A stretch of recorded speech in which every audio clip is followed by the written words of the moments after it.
Hello everyone, another day with making papers with Gabriella. So I wanted to show you, this is my next batch.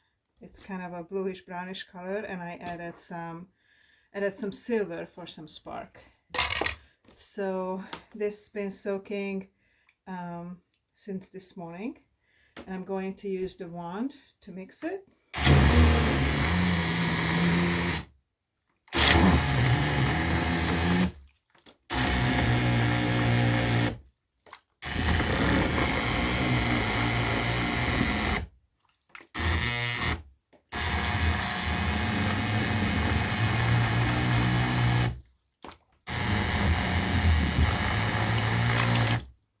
Looks like we're gonna get a nice bluish color.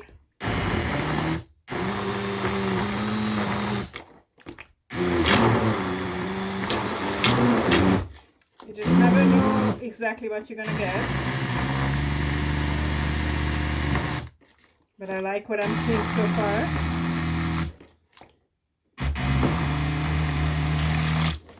I have used the rainwater, captured rainwater to soak this.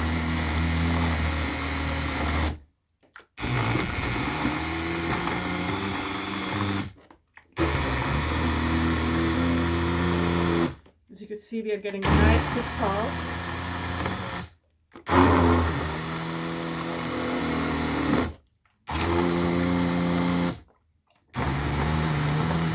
You can also do this in the blender if you like. I just don't like to do all that washing, so I decided the wand is easier.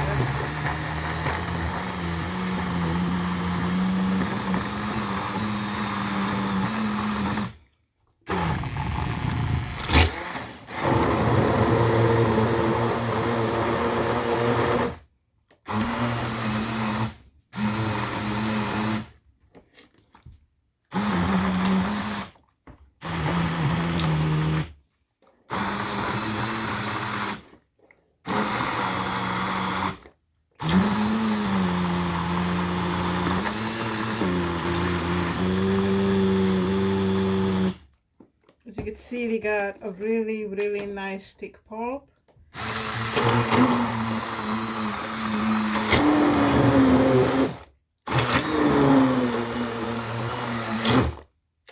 This is pretty thick for screening, so what I'm going to do is I am going to add a little bit more water to it once I unplug this.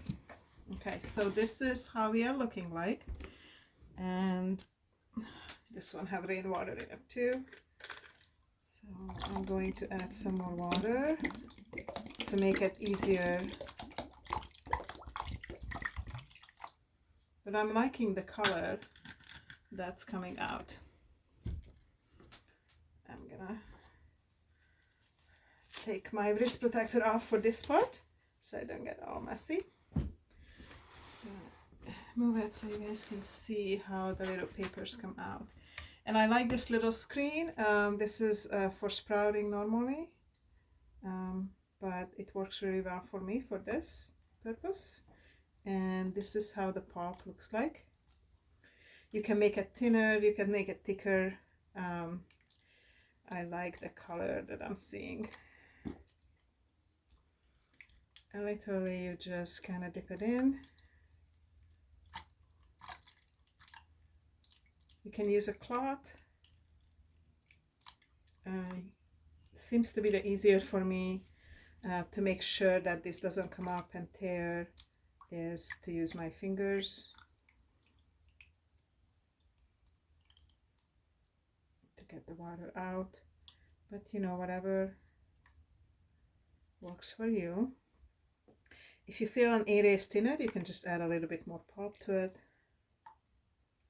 And look at this color, isn't that beautiful?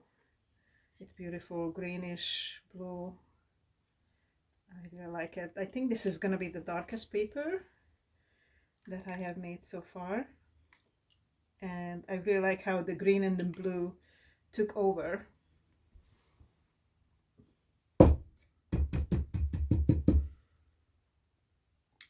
there you go, look at that. Beautiful paper color. Let's do another one. As you can see, I just literally dip it in.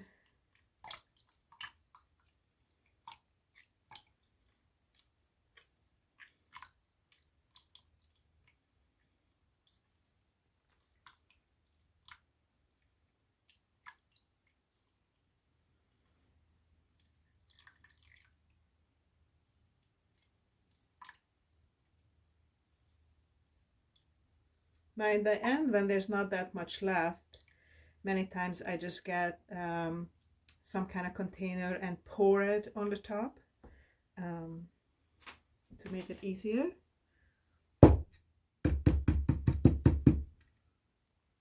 There's a second one.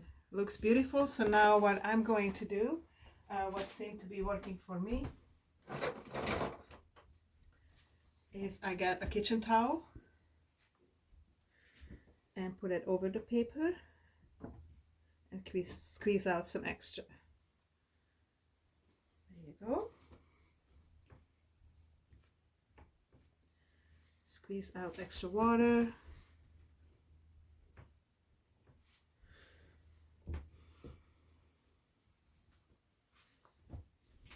Oh, this is beautiful. I really love how this looks like.